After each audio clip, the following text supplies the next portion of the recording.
घर में कौन है? थोड़ा सा ऊपर कर दो। ये हो गया, मैंने आपका फॉर सेल का नोटिस हाँ, लगा अब ठीक है, चलो।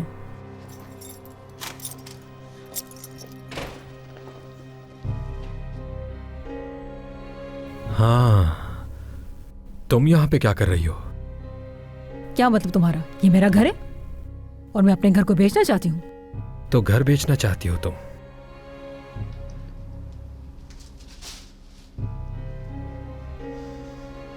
क्या कर रहे हो?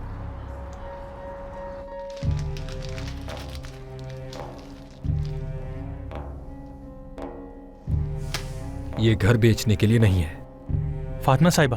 क्या फातिमा साहिबा? दफा हो जाओ यहाँ से, चलो। तुम होते कौन हो मुझे रोकने वाले मेरा घर बेचने से? इस घर को खड़ा करने के लिए मैंने दिन रात एक किए हैं।